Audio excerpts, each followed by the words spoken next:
go. Dill, I just wanted to ask you, in your press conference the other day, you were talking about bigger, real focus on bigger.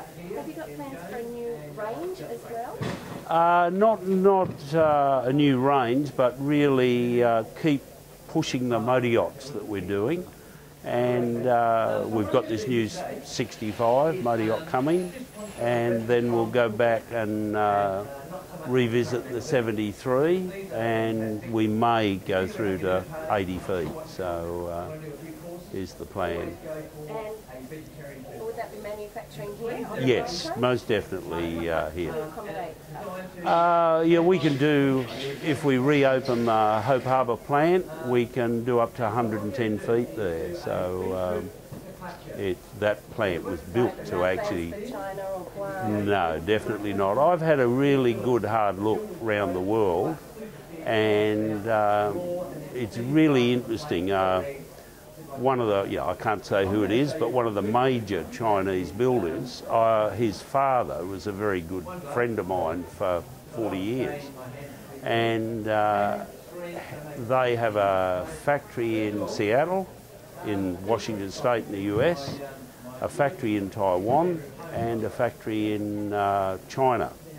And he was saying to me, it's $14 an hour to build a boat in Seattle, and he said it's $13 an hour to build a boat in Taiwan, and it's $6.25 an hour to build it in China.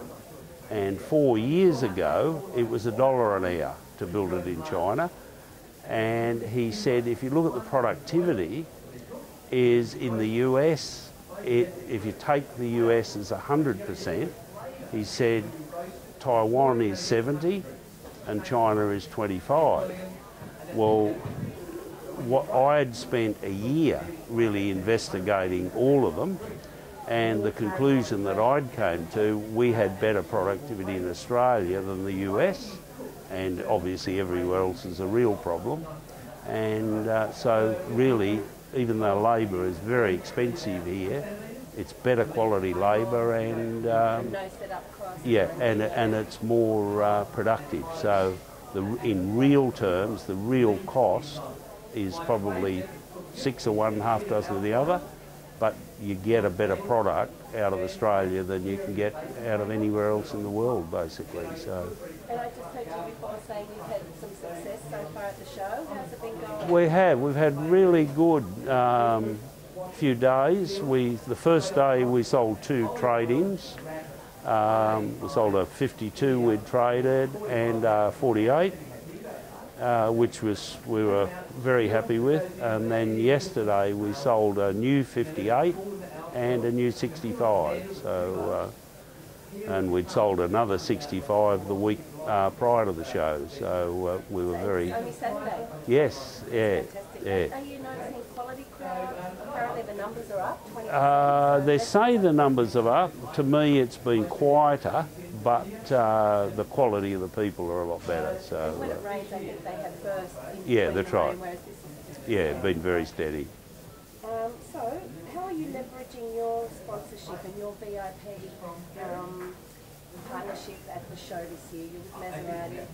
Yeah, that's worked really well. What we're trying to do is to get, really do some joint days with some different companies. Years ago, I'd been invited on quite a few things with Citibank, and that's where I really got the idea from. They'd get a dozen people from different walks of life, and you finish up in a winery or somewhere, and yes, and you really meet a lot of new people. It was golf day. It's like the new golf. Yeah, exactly. Yeah, well, we had with that, we'd go to a music festival or something, and you met a lot of really good people, and so what we're doing is to do that. If we can do that with a car, we'll, the boat people will go with the car guys, go somewhere, and then we're back in a boat. It's not just the duration of the show. No, we want to keep it and build on it, and sort of network, because with the customers, because they can get customers from us, and we can get customers for them. So it's a good relationship so far. And they've sold 2 cars since they've been here. They sold one Maserati and a Bentley. So they're very happy. Yeah. Yeah, when you think the Bentley's the price of a boat. So, yeah. Thank you very much. No, thank you. Fantastic.